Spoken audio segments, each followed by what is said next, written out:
Welcome dear students.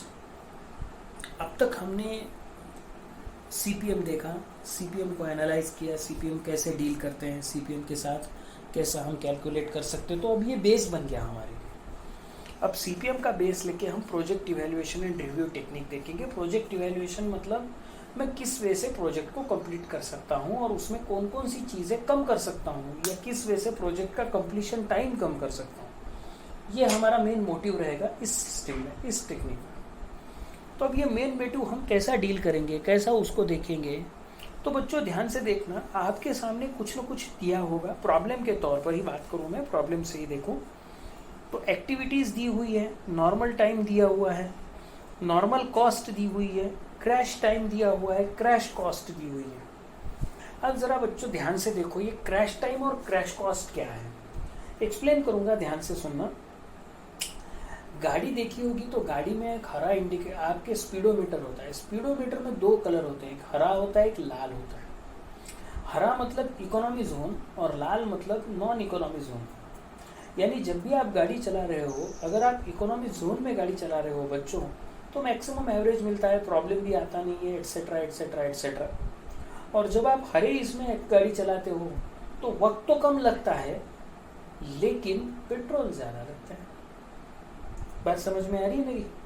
वक्त तो कम लगता है लेकिन पेट्रोल ज़्यादा लगता है। तो ये क्या चीज़ है? ये है बच्चों क्रैश। जब मैं कोई भी प्रोजेक्ट के हिसाब से, मैं प्रोजेक्ट को अगर कम एक्टिविटी में, कम वक्त में कंप्लीट करना चाहूँ तो मुझे कुछ ना कुछ चीज़ें कोलैप्स, उसके साथ मुझे कुछ ना कुछ चीज़ें एडजस्ट करनी पड़ती है। तो ये एडजस्टमेंट है। ध्यान से देखो, activity 1 2, normal time, normal cost, crash time and crash cost. यानी एक्टिविटी 1 से 2 नॉर्मल वे में 13 वीक में कंप्लीट होती है, लेकिन उसके लिए 700 रुपये लगते हैं। अगर मैं उसको कम वीक में कंप्लीट करना चाहूँ तो 9 वीक में कंप्लीट हो सकती है, लेकिन उसके लिए मुझे 900 रुपये खर्च करने पड़ेंगे। बात समझ में आ गई? ठीक है। यानी अगर नॉर्मल वे से चले तो 700 रुपये में 13 हफ्तों में कंप्लीट होगी, ये 9 हफ्तों में कंप्लीट होगी, लेकिन 900 रुपये लगेंगे। तो हमें दोनों का बैलेंस करके रखना है। तो कौन सी एक्टिविटी क्रैश, कौन सी एक्टिविटी को कम करना है, ये भी देखना पड़ेगा। तो ये सब चीज़ें मैं बोलूँगा बच्चों। ऐसे हिसाब से एक्टिविटी 1 से 3, 1 से 4, 2 से 5, 3 से 2 और 3 से 4, 4 से 5 दी हुई है हमारे सामने। हर एक का क्रैश टाइम भी दिया हुआ है, क्रैश कॉस्ट भी दी हुई है। ठीक है। If the indirect cost per week is ₹160, find the optimum crash the project completion time. अब ये क्या कह रहा है? इनडायरेक्ट कॉस्ट मतलब क्या? अब इनडायरेक्ट कॉस्ट मतलब ये बच्चों कि ऐसा इमेजिन करके चलो कि एक हफ्ता अगर आपका कम हुआ, समझ में आ रहा है ना? एक हफ्ता अगर आपका कम हुआ तो एक हफ्ता कम होना मतलब क्या? एक हफ्ता कम होना मतलब आपका स्टे एक हफ्ते से कम हुआ, तो वो स्टे मेंटेन करने के लिए जो कॉस्ट लगती है वो इनडायरेक्ट कॉस्ट। ठीक है। एग्जाम्पल के लिए मैं बात करूं, अगर आपकी बिल्डिंग 1 साल में कंप्लीट होनी थी तो 1 साल में आप रोज़ वहाँ पर जाते थे, तो रोज़ प्रोजेक्ट का रिव्यू होता था। आप वहाँ पर बैठते होंगे तो आपके लिए फ़ैन लगता है, एसी लगता होगा, चाय पानी लगता है। ये सभी जो चीज़ें हैं, जो फैसिलिटीज़ आप ले लेते हो वहाँ पर, that includes in indirect cost. यानी अगर आपका वक्त एक हफ्ते से कम हो गया तो ये इनडायरेक्ट कॉस्ट उतनी ही क्या हो जाएंगी बच्चों? कम हो जाएंगी। बराबर है ना? तो ये टोटल प्रोजेक्ट्स में से हम क्या करते हैं, इनडायरेक्ट कॉस्ट हमेशा के लिए क्या कर सकते हैं? माइनस कर सकते हैं। तो ये याद रखें। अब जरा ध्यान से देखो, ये प्रोजेक्ट कंप्लीशन टाइम मेरे सामने दिख रहा है। अब मैं इसको जरा थोड़ा सा लॉजिक लगा कर देखूं और थोड़ा सा ये करूं, तो मैंने प्रोजेक्ट का नेटवर्क का डायग्राम नीचे बनाया है। जरा देखो तो वो प्रोजेक्ट का नेटवर्क का डायग्राम मैच करता है क्या अपने हिसाब से? Activity 1 2, activity 1 3, activity 1 4। तो बच्चों प्रीवियस वीडियोस में आपने देखा होगा कि ये इंडिपेंडेंट एक्टिविटी है, इसका प्रीडिसेसर कोई नहीं है, इसके पीठ के पीछे कोई नहीं है। तो इसका स्ट्रक्चर आप बहुत अच्छे से जानते हो, तो वो स्ट्रक्चर बनाया। एक्टिविटी 2 5, यानी 2 को लेकर 5 तक मिलना है, तो वो टर्मिनल एक्टिविटी है। एक्टिविटी 3 2 और एक्टिविटी 3 4। तो ज़रा देखो तो एक्टिविटीज़ मेंशन की है क्या प्रॉपरली एरो से? तो ये इसका प्रोजेक्ट नेटवर्क का डायग्राम है। तो बच्चों अब हमें क्या करना है, ये प्रोजेक्ट नेटवर्क का डायग्राम है। और उसका नॉर्मल टाइम जो दिया हुआ है वही हमारा टी आई जे है। तो ज़रा ध्यान से देखना, 13, 5, 7, 12, 6, 5, 9 मैंने वहाँ पर मेंशन कर दिया है, ठीक है। हर एक का इंडिपेंडेंट टाइम वहाँ पर मेंशन कर दिया। अब नेक्स्ट जब इसको देखूँ तो मेरे लिए क्या ज़रूरी है, मेरे लिए ये जजमेंट आना ज़रूरी है कि मैं किसको क्रैश करूँ किसको क्रैश ना करूँ, ठीक है। तो इसके लिए सबसे पहले इसका ES एंड ELC और क्रिटिकल पाथ हमें आइडेंटिफाई करना है। तो बच्चों यहाँ पर मैंने क्रिटिकल पाथ भी आइडेंटिफाई कर लिया है। अब मैं आपके लिए इसको फार्मूला को विदाउट यूजिंग द फार्मूला मैं ये चीज़ क्या करने वाला हूँ, आइडेंटिफाई करने वाला हूँ। समझ में आ रहा है ना मैं क्या बोल रहा हूँ, विदाउट यूजिंग द फार्मूला। सो ध्यान से देखना बच्चों, ES1 0 है तो ES1 0 + 13 13, 0 + 5 5, 0 + 7 7। अब जरा ध्यान से देखना, हमें चीज़ें आइडेंटिफाई करनी है मैक्सिमम और मिनिमम में, ठीक है। तो देखना बच्चों, ये इंडिपेंडेंट एक्टिविटी हुई, इसका कुछ लेना देना नहीं है, बराबर है या? लेकिन 2 के पास आने के लिए एक ही रास्ता है क्या? ना बच्चों ना, 2 के पास मैं 1 से भी आ सकता हूँ और 3 से भी आ सकता हूँ। 4 के पास मैं 1 से भी आ सकता हूँ, 5 से भी आ सकता हूँ। तो बच्चों इस प्रॉब्लम में सबसे पहले मुझे ES1 के बाद ES3 कैलकुलेट करना पड़ेगा और ES3 के बाद ES2 एंड ES4 कैलकुलेट कर सकता हूँ, ये बात याद रखना, ठीक है। तो पहले ES1 = 0, तो ES3 0 + 5 5 मिल गया 5।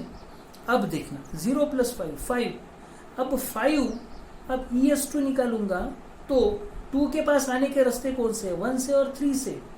0 + 13 5 + 6 which is maximum? 13 is maximum, तो 13 देखना नीचे 13 लिखा। अब 4 के पास आने के रास्ते 1 से भी और 5 से भी, तो 0 + 7 एंड 5 + 5 10 10 इज मैक्सिमम, 10 यहाँ पर 10 इज मैक्सिमम, तो 10 लिख दिया।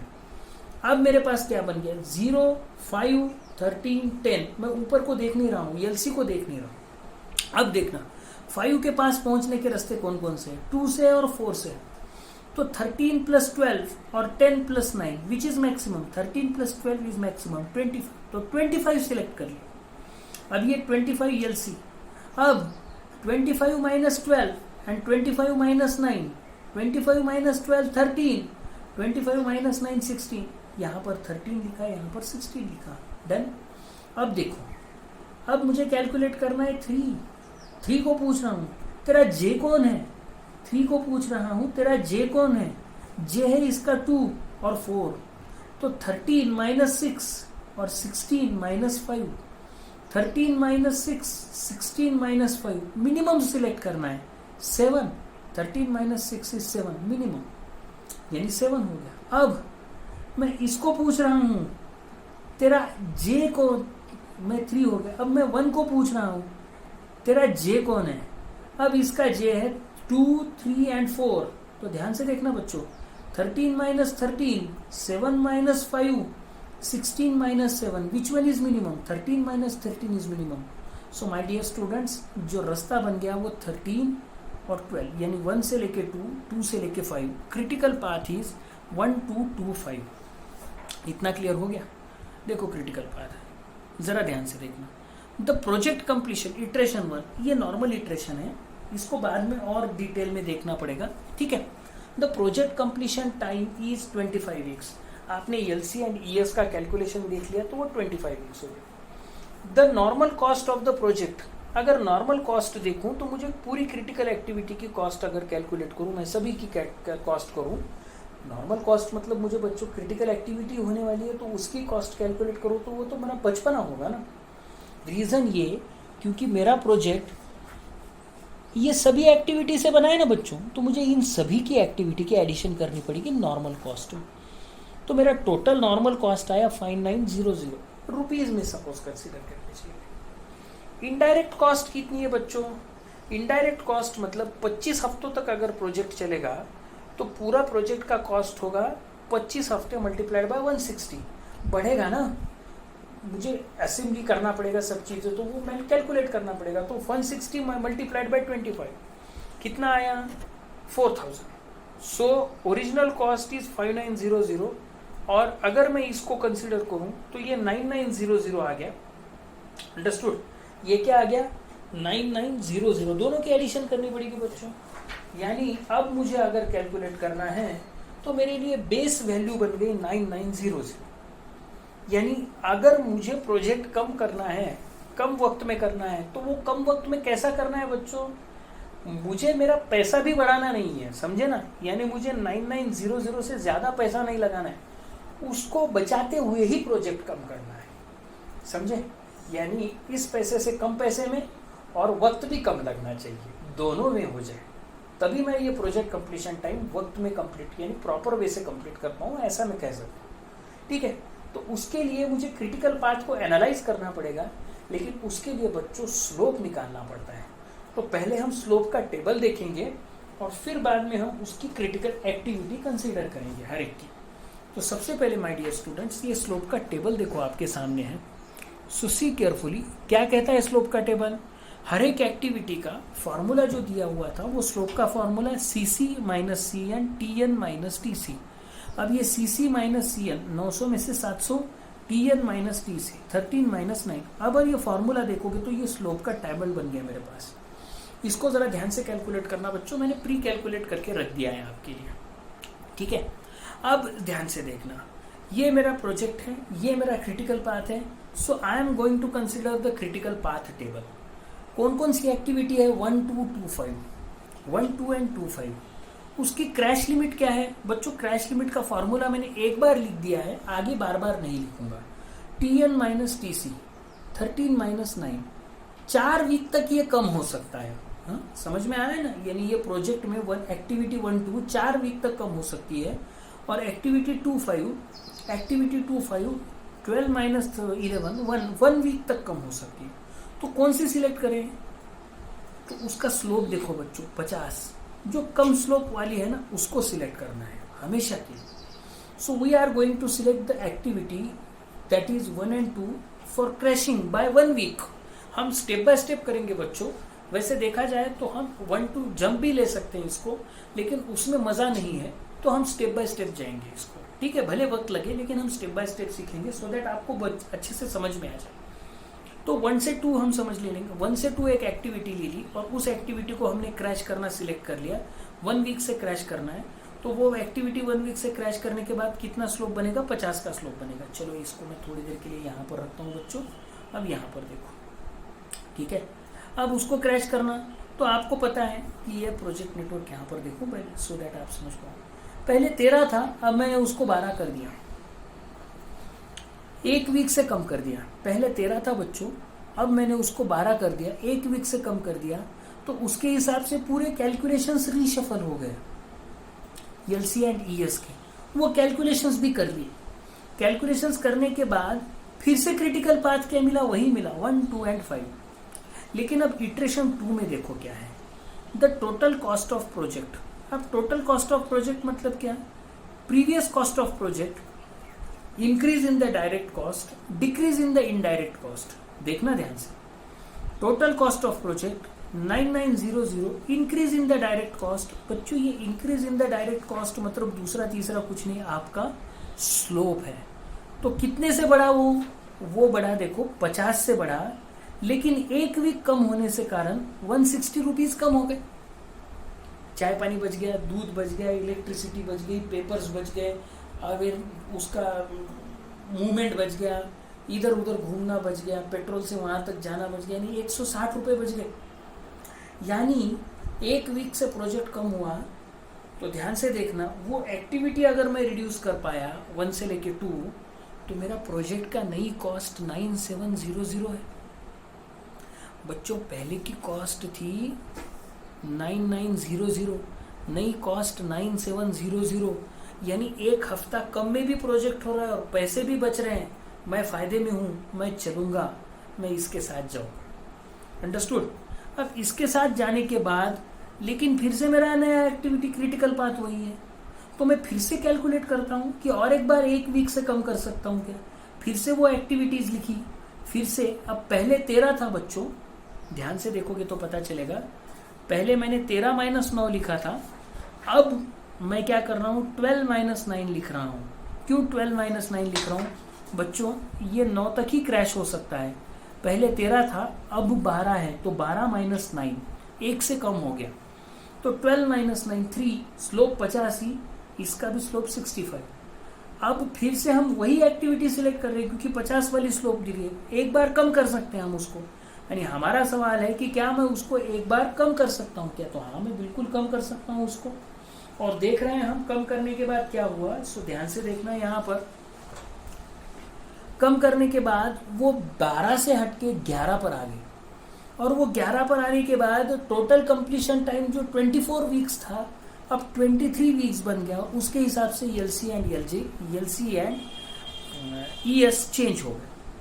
अब जरा ध्यान से देखना, ये चेंज होने के बाद नया क्रिटिकल पाथ क्या बना। तो ध्यान से देखना बच्चों, पहले क्रिटिकल पाथ 1 था, अब क्रिटिकल पाथ 2 बन गए। 1 2 5 1 3 2 5 1 2 5 1 3 2 5। अब फिर से मैं इटरेशन कैलकुलेट करूंगा। टोटल कॉस्ट कितनी बनी भाई, देखना तो पड़ेगा। 9790 50 से बढ़ गया क्योंकि मैंने उसको बढ़ाया ना, 50 से बढ़ा दिया उसको, स्लोप हो गया तो 50 से बढ़ गया। लेकिन 160 और कम हो गए क्योंकि एक हफ्ता बच गया। 9680, अभी भी मैं फायदे में हूँ, मुझे कोई अड़चन नहीं, अभी भी मैं फायदे में हूँ, मैं लॉस में बिल्कुल नहीं। फिर से मैं वही चीज करूंगा। लेकिन बच्चों पहले हम नॉर्मल एक्टिविटी लिखते थे क्योंकि एक ही टेबल हुआ करता था, एक ही क्रिटिकल पाथ हुआ करता था। अब 2 क्रिटिकल पाथ आ गए, इसीलिए हमने टेबल में एक कॉलम ऐड कर दिया। क्रिटिकल पाथ कौन सा है, उसकी करस्पॉन्डिंग एक्टिविटी कौन सी, और उसकी क्रैश लिमिट और उसका स्लोप। टेबल आपके सामने है, आपने सबने देखा है। अब से फर्क इतना है कि पहले मैं 12 से कैलकुलेट करता था, देखो बच्चों अब मुझे 11 से कैलकुलेट करना पड़ेगा। यानी अब क्रैश लिमिट 2 है, क्रैश लिमिट 2 है। 2 1 1 2 1 नॉर्मल है बच्चों। ये ओरिजिनल टेबल के पास से ली हुई है, मैंने कहीं आसमान से नहीं ली है। फार्मूला भी आपको बहुत अच्छे से पता है। अगर मैं देखूं तो Tn माइनस TC, और Tn ये हो गया Tn, TC यानी ये TC।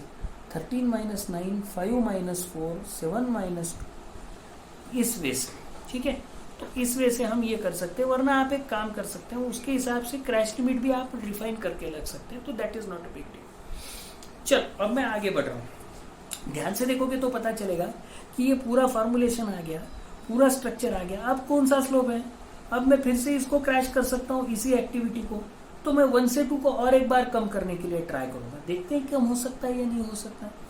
तो ध्यान से देखना, अब जरा ध्यान से देखो, ठीक है। लेकिन ये चीज according to the above table, if we select the activity 1 2 for crashing, then we have to consider its parallel activity 1 3 for crashing। क्यों उसको सिलेक्ट करना पड़ेगा? देखो बच्चों, जब 2 एक्टिविटी पाथ होती है, जब 2 क्रिटिकल पाथ हमारे सामने आते हैं, तो जब भी एक एक्टिविटी क्रैश करने जाते हैं तो उसका एक रूल है, वो रूल है कि उसकी पैरेलल एक्टिविटी भी मुझे क्रैश करनी पड़ेगी। समझ में आ रहा है? तो मैं काम क्या करता हूँ कि अगर मैं उन दोनों को सिलेक्ट करता हूँ तो मुझे दोनों के स्लोप देखने पड़ेंगे, मेरे फायदे में रहेगा या नहीं देखना पड़ेगा ना। तो देखो बच्चों, 1 2 और 1 3, 50 और 60 दोनों का स्लोप मिला के 1 1 10 हो गया। अगर ये 1 1 10 की जगह अगर मैं 2 और 5 एक्टिविटी क्रैश करता हूँ, 2 5, तो वो 2 5 एक्टिविटी दोनों में कॉमन है, चाहे पहला हो, चाहे पहला क्रिटिकल पाथ हो या दूसरा क्रिटिकल पाथ हो, 2 5 दोनों में कॉमन है। तो सिर्फ 65 रुपीज का एडिशन होगा, 110 का एडिशन नहीं होगा। तो इसीलिए इस केस में हम सिलेक्ट करते हैं कहां पर, नेक्स्ट एक्टिविटी। तो देखो जरा से यहां पर एक्सप्लेन किया है, अगर हमने दोनों एक्टिविटी सिलेक्ट की है, कौन कौन सी, 1 2 एंड 1 3 अंडरलाइन किया है बच्चों, that means the total slope will be the addition of slope of the activities, that means 50 plus 60 equal to 110, यानी 110 बढ़ेगा। तो इस केस में we will select the common activity 2 5 so that the effective slope will be 65। यानी अब मैं ये सोच रहा हूं कि 110 से 65 क्या बुरा है, 110 बढ़ाने से 65 बढ़ाऊं तो that will be very useful for me. So we are going to select that 65। And एक बार वो सिलेक्ट हो गया तो अब हम क्रैश करेंगे उस एक्टिविटी को, ना पहले एक्टिविटी को, दूसरे एक्टिविटी को। सो उसको सिलेक्ट कर दिया और हमने क्रैश करना चालू कर दिया। तो क्रैश करोगे तो देखो प्रीवियस एक्टिविटी में यहाँ पर 11 ही था बच्चों। एक बार पिछले वाला टेबल दिखा दूं मैं आपको। देखो यहाँ पर 11 ही था, 11, और पूरा कैलकुलेशन अब आपके सामने है, जरा ध्यान से देखो। तो ES एंड ELC उसके हिसाब से कैलकुलेट करना। तो अब नया इटरेशन है, नया इटरेशन में टोटल कॉस्ट क्या आई बच्चों? प्रीवियस कॉस्ट 9680, बढ़ा कितना 65 से, घटा कितना 160 से। द टोटल आंसर इज 9585, यानी ये मेरा टोटल आंसर हो गया 9585। इतना होने के बाद अब जरा नेक्स्ट देखो, ये हो गया मेरा टोटल आंसर 9585। मैं इसको जरा सा साइड में रखता हूं। और क्रिटिकल पाथ कौन से मिले? क्रिटिकल पाथ मिले 125 1325, 125 1325। फिर से वही चीज, अब देखो, अब मैं इसको ज्यादा से ज्यादा 2 से क्रैश कर सकता हूं, इससे ज्यादा नहीं। 25 की क्रैशिंग लिमिट खत्म हो गई बच्चों, इसको मैं और कम नहीं कर सकता। बात समझ में आ रही है ना? यानी अब मेरे सामने एक ही चीज बची है। अब के मुझे 1-2 को ही क्रैश करना पड़ेगा, और 1-2 को क्रैश करना है 1-3 को क्रैश करना ही पड़ेगा, उसको लेना ही पड़ेगा।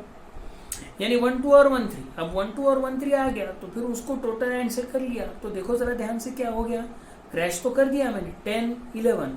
देखो इसको 11 से मैंने उसको 10 कर दिया।